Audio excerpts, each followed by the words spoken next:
Adaaaaaa! Rope Break family, Jean Paul Leek here, bringing you another review of AEW Dynamite. And it was Wednesday last night, so another great night of professional wrestling. Got that bad taste of Monday Night Raw out of my mouth.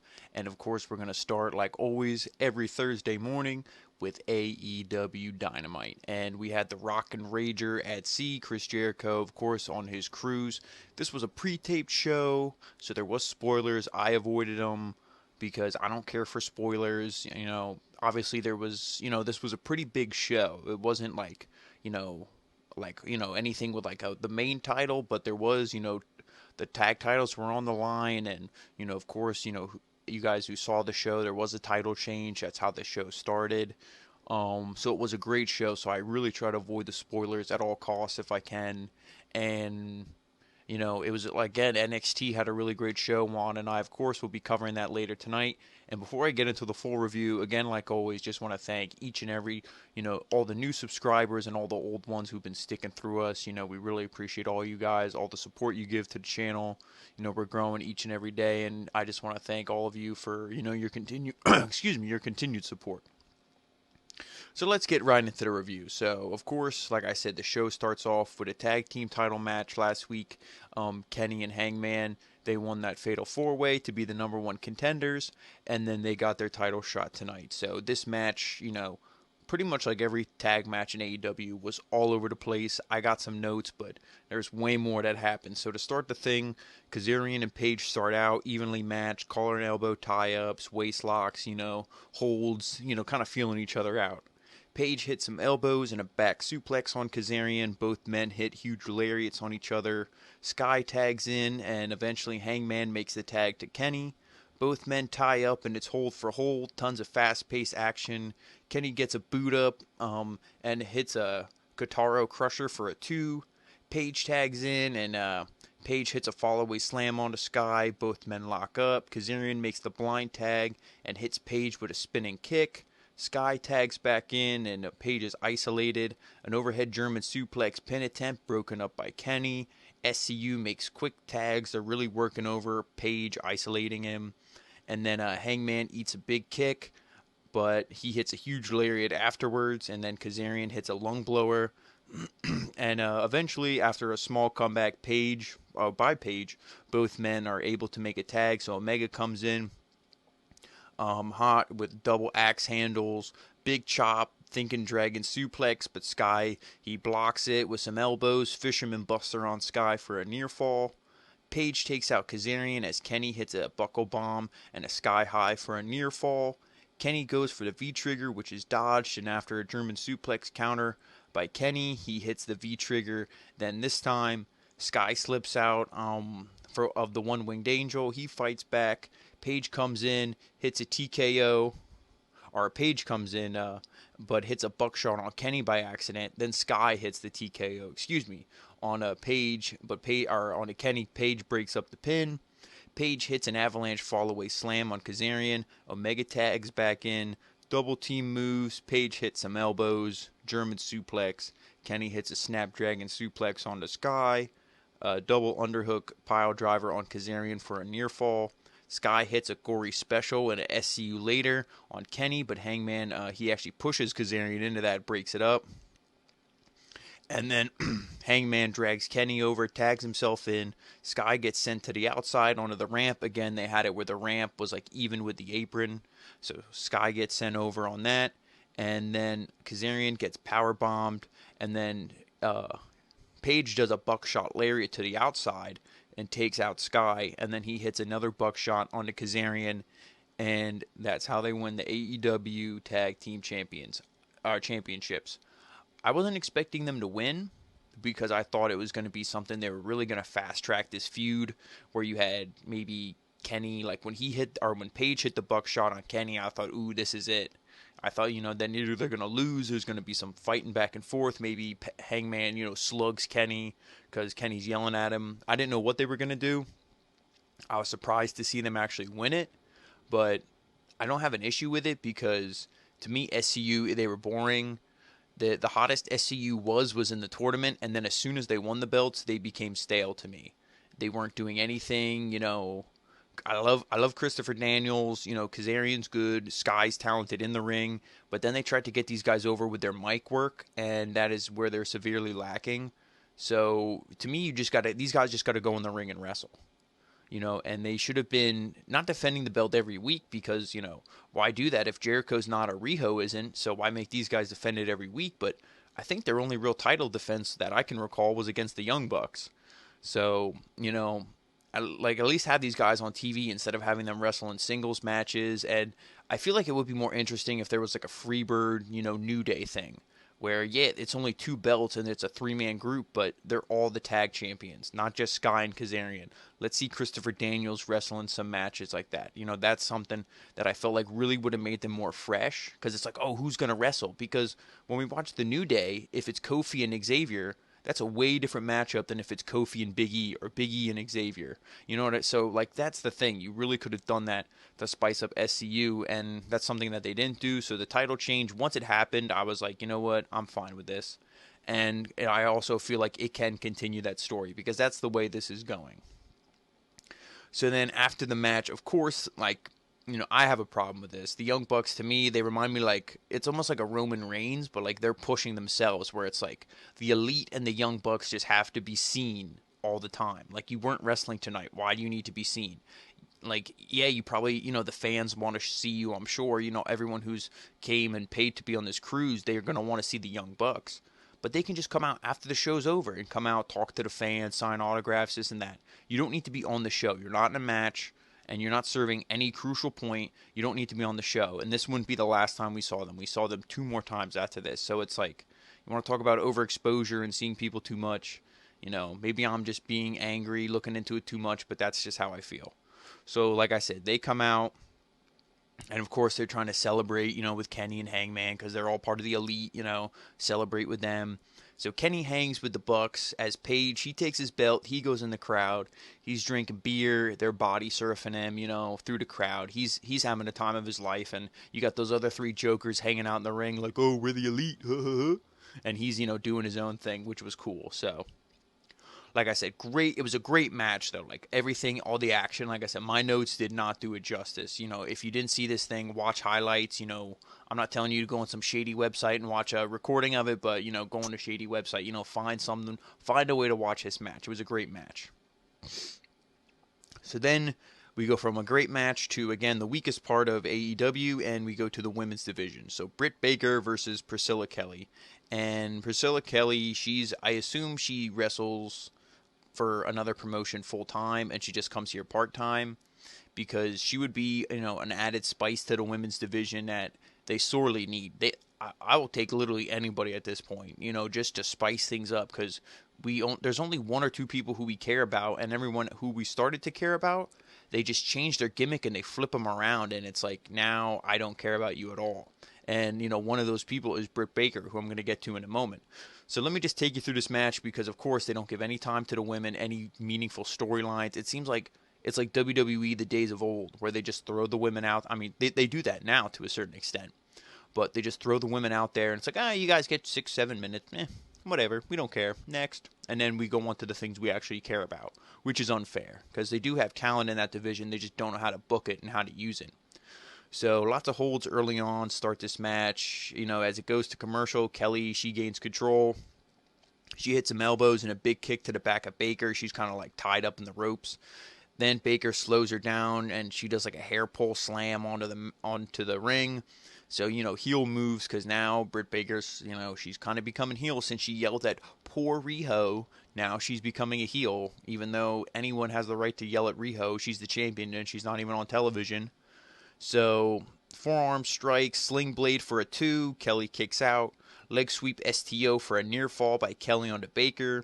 After this, Baker has to emulate her boyfriend, hits a super kick, and then a leg sweep. She goes for the Rings of Saturn, and then as Kelly tries to reach the rope, Baker's able to kick the rope with her foot and roll back into the middle of the ring, and then she gets the lockjaw for the tap. So again, short match. To me, like I said, Priscilla Kelly, she's one of those where they didn't really make her look good here. She had that like reverse or like leg sweep STO, whatever you want to call it. She had that for a near fall, and that was pretty much it. All of her offense came when it was picture in picture. This whole thing just focused on Britt Baker, and it's like, oh, okay, cool. But like, we already know what Britt Baker can do, but you guys are, you're not using her. You dropped the ball. And I'm not saying she should have been champion because there's more talented women who you have employed. Chris Statlander, Hikaru Shida, who should be your champion ahead of Baker, ahead of Riho. But, whether it's political game or whatever it is, we have who we have. So after the match, Baker's interviewed by Tony Schiavone, and he's asking her about her recent character change. Because like I said, all she did was call out the champion for not being here. Something that anyone should do. Babyface, heel, doesn't matter. But because she called out, like I said, poor little Riho, now she's a heel. So he calls her out on that, and she pretty much talks shit on him for his, I don't know when this was, maybe when he was in high school, maybe from WCW to AEW, I don't know when, but she calls him out for working a Starbucks job and being a shitty barista. What does this have to do with wrestling? If she called him for being a shitty commentator and, not putting her over on commentary, or, she's like, what do you mean a character change? She could have said exactly what I just said. What do you mean a character change? All I did was call out Riho. She's the champion. How can I challenge a champion for the title if she's not even here? Instead, you got to go for the Starbucks? Like, really? That's what I mean. You keep digging the hole for this women's division. Like, who cares? And Kenny goes out there, and I'm wearing a Kenny Omega t-shirt right now. The one I got in the Loot Crate. Watch it. Jean Paul's Wrestling Hall. Loot Crate number 2 for, January. So watch it, like a legit, I like Kenny, but he's going out there defending these women. And it's like, really, like, you can't defend this. So, like I said, just Britt Baker, she has the talent there. I feel like it's untapped. And, she, I don't know if this promo, she was trying to channel Adam Cole when he was shitting on Johnny Gargano for the pizza shop and his school and this and that, but it did not come off believable. It was just cringy more than anything. So, then we get some highlights from the Jungle Boy and Jericho rivalry. Everything, with that, how Jungle Boy went to 10 minutes. He didn't tap out to the walls of Jericho, this and that. So then we get the match of Jericho and the Inner Circle, Jericho and Proud and Powerful versus the Jurassic Express. So again, this was another good match. I really did enjoy this. Take you through some of the spots. Jungle Boy and Jericho start the match, both yelling at each other. Jungle Boy fires back with some forearms. Jericho quickly makes a tag to Ortiz. And then Ortiz, he works over Jungle Boy until he's able to counter Ortiz with an Arabian Press arm drag for a 2 count. Really good looking move there by Jungle Boy. Luchasaurus tags in, hits a reverse STO, tags in Stunt. He hits a splash, but the ref, I believe it was Aubrey Edwards, she didn't see the tag, so she doesn't make the count. The Jurassic Express at that point isolate Ortiz. Stunt hits a huge DDT. Eventually Santana and Jungle Boy are legal, and the Jurassic Express work him over as well. Huge boot by Luchasaurus for a 2 count. Jungle Boy hits a snapmare and a back kick for 2. Eventually, Santana gets back into his corner and Jericho tags in. He gains control over Jungle Boy. Jericho stepping on the hair, just kind of really like rubbing it in there for everybody saying, oh, Jungle Boy beat you or Jungle Boy won. He's really trying to, he hates Jungle Boy. That's really what they're trying to get over. And then, Jungle Boy, he eventually was able to counter. He rolls him up with a schoolboy for a 2. Jericho tags in Santana. He hits a backbreaker on Jungle Boy. So the whole point of this now, they're, you could just see how this match was going. They're working over Jungle Boy, and eventually he'll make the hot tag to Luchasaurus. So then Ortiz comes in, back and forth. Like I said, just quick tags, really working over Jungle Boy. He hits a poison Frankensteiner and is able to make the tag. Like I said, Luchasaurus. So he comes in, and he hits a Shining Wizard, or Shining Lizard as they call it. I think that's pretty funny, pretty clever. So Shining Lizard, he takes out Jericho, and Ortiz gets the back rake. He was doing his like tiger style, like weird, like, it's kind of goofy, but, so he was doing that back rake. Lucha no-sells it, drops him with a headbutt, double choke slam on Jericho and Ortiz, standing moonsault, and then Hager comes down, he distracts Luchasaurus. So that, like, I just want to see that singles match, and I want to see Luchasaurus kick this dude's head in. So then Lucha, he tags in Stunt, and then Jericho, once he got hit with the standing moonsault and the choke slam, Stunt hits a 450 splash on Jericho for a close near fall. Jericho's so good at selling the near, popping up at like almost like, I mean, nobody did it better than Kurt Angle, but he does it close at like 2.9 count. So then Stunt goes for a sunset flip, a schoolboy, and he keeps trying to like pin Jericho, roll him up. Because I'm not gonna shit on Marco Stunt. Like I said, every week I see him, I like him a little more and more. But like that's his offense. He has to roll you up, get you by surprise. But just the weight and the size difference between him and Jericho, he wasn't able to get the guy down for 3, Judas effect, and done. So I want to say I would have liked to see the Jurassic Express win here, because even though I say you can build babyface sympathy for a team, you have them lose, you have them lose, you have them lose, and once they finally win, it's such a huge pop. But it's almost now every time Marco Stunt wrestles for the Jurassic Express, you can almost guarantee they're going to lose. Which is one of those things where I'm not saying Jericho should have eat the pin. Why couldn't it have been, that Santana was the legal man. And then boom, 450 splash and done. Marco Stunt gets a pin. Jurassic Express get the win, and then Jericho could be like, you know what, you guys want to say you got a win over me, you didn't get a win over the champion. You could continue this feud. Obviously, this isn't a main feud. The main feud's Moxley and Jericho, but this is something, again, you want to keep that stuff in the back burner. You want the leftovers. You want all this stuff. You don't want to just eat your main course and then now you have nothing left to work with. You want to keep all this stuff. So to keep having the Jurassic Express lose. I mean, obviously, Jungle Boy, won, but, Jericho's not acknowledging it that he won. But if you would have got the clear pin here, the 1, 2, 3, then Jericho, that would have added more fuel to this fire and to this feud. But it was a great match, overall. Like I said, I do want to see Luchasaurus and Jake Hager go at it. And, I'm curious to see where they go from here. So then, moving on, we get a video package recapping the Cody Rhodes and MJF feud, everything going on with that. MJF, MJF would read one of his stipulations, then it would cut to when Cody responded. Then MJF again, back and forth, going through all that. So then we get the match MJF versus Joey Janela, and to me this was another predictable one. As soon as I saw this thing was booked, I'm thinking MJF, they're not going to have him lose, and you also want to have Joey Janela looking strong. He's in a feud with Kip Sabian. So I was like, when is Kip Sabian going to come down to interrupt this thing? And this wasn't that long of a match at all. And like I said, I'm not saying I'm smart, but sometimes wrestling is kind of predictable. So some back and forth. Hurricane Rana countered by MJF. He extends his hand out. Joey Janela's like, screw you, dude. Slaps his hand away. So MJF slaps him. Then Joey Janela slaps him back. And then MJF goes to run up the ramp.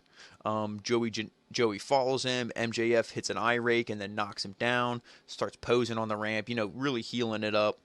And then Joey back body drops MJF into the ring. And then MJF pulls Aubrey Edwards in front of him. And then when he, Joey kind of moves her out of the way, then MJF hits a big forearm. Then he starts working over Janela as the match goes to commercial. Once back, MJF is in the corner, and he gets hit with a superplex by Joey Janela for a 2 count, and then Janela goes for another superplex, but then out come Kip Sabian, Penelope Ford.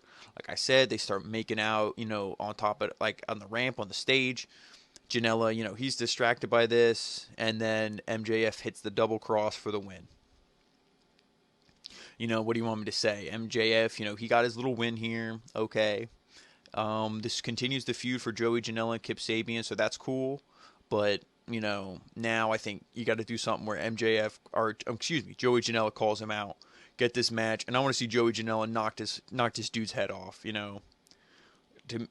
that's just what I want to see. I don't want to see, these guys who they try to build the sympathy for, you can't keep having him lose. I understand he had to lose here, but that's where you have him in a match against Brandon Cutler or QT Marshall, and you just have him squash one of those guys. Who cares? Like I said, it continues the feud for the Kip Sabian thing, but you could have had, I don't know, anything. Or why couldn't Penelope Ford be wrestling Britt Baker tonight, and then maybe Penelope Ford gets the upper hand, and Janela comes out, distracts her, and then she's able to get, the lockjaw onto Penelope Ford. You could have flipped it and did something like that. Let Janela, get the rub. Let him get, the step forward instead of the step back. So that's just the whole thing. It's like the heels don't always have to come out on top. Sometimes you can have, because he's the bad boy. He's not a full 100% babyface. He can cheat. He can lie. He can do those little tactics a little bit. So, But then after the match, MJF, of course, he gets on the mic and he says that we love him and we definitely love Cody, right? And he's like, you should. He's like, did you hear what Cody had to say? He's like, he's practically a poet. And then in a world full of mumble rappers, Cody is a real lyricist. And then he says that, pretty much Cody told the crowd that MJF is just another chapter in his book. And he said, for once in your life, Cody, you're right. And he's like, I am the chapter. And he's like, I'm the last chapter. And then out comes Cody, of course. Like, again, this could just be me. I'm sure a lot of people are going to be like, John Paul, why are you a hater? Why are you an asshole? But I don't like seeing the same people every week. And I say the same thing about NXT. We see Adam Cole every week in 3-4 segments. Like, really? I don't need to see this overexposure. Same thing with the Elite. I'm sick of seeing Cody every week. I'm sick of seeing the Bucks every week. So, like I said, of course, Cody has to come out. And he says that, and Max, MJF, he's like, Wardlow, he's like, he's not here. And he doesn't need to be, because no matter what I say or do, you can't lay a finger on me. And, he's going to give him, he's like, hey, I'm going to give you the room to say whatever you need to. And then he goes to pass the mic to Cody, and then he accidentally drops it. Of course, oops, the heel thing. And then when Cody goes to pick it up, he kicks it away. And then he's like, go on, hit me. Offers him his chin. Cody then picks up the mic and says, when MJF's walking away, he goes, you're right, I can't touch you. And then, of course, again, here we go, segment number 2. We see the Young Bucks come out, and he's like, but they can. Boom, double super kick party, whatever you want to call it. And then MJF gets laid out. Fans are eating it up. Cody's like, should we throw him in the pool? Crowd, again, they're all behind it. So the Bucks, they manhandle MJF, drag him over to the pool, dump him in. And, of course, MJF's freaking out, and he's pissed, and then the whole Elite, ha, ha, ha, ha, ha, laughing at him, whatever. So, to me, Cody should get his ass beat now. If you're booking it the way wrestling is, and AEW is so old school, and, with all this with their wrestling, so now next week, Wardlow's going to knock Cody's head off. That's how these things should go. So, we'll see. Like I said, I don't like seeing the Elite and all that every week. Cody, again, like I said, I say the same thing with NXT.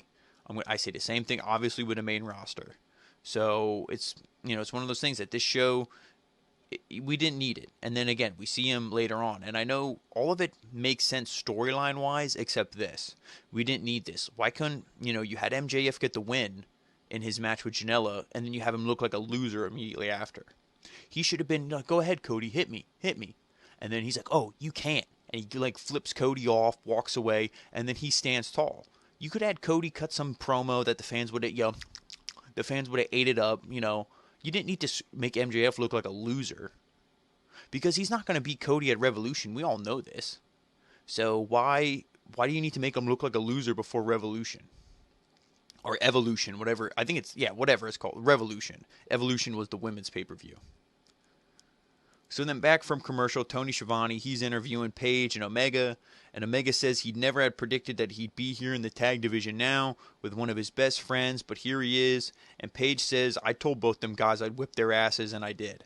So, Kenny's all about the camaraderie. Me and one of my buddies, we're 2 single stars, but we win the tag team belts, and Kenny's all positive, and, Hangman's kind of like, whatever, dude. Like, he's no-selling Kenny's, positivity and friendship. He's like, both those guys were talking shit when he spilled his little drink or his scotch, whatever the hell, whiskey, when he spilled it on Daniels, and he said he'd kick both their asses, and he did.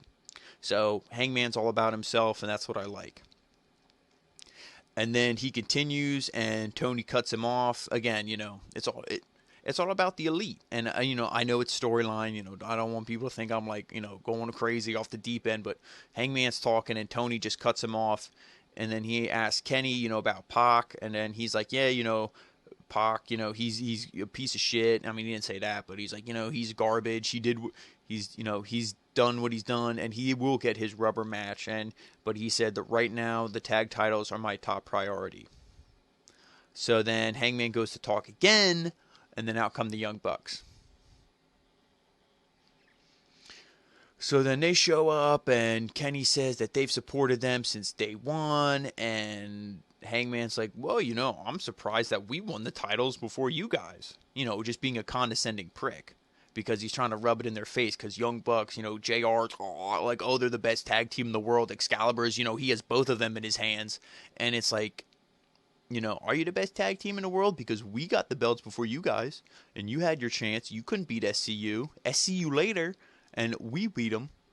So I like that. Again, it's building that animosity. Now, I don't know if you're going to have them feud, because it seems like Kenny is kind of the mediator.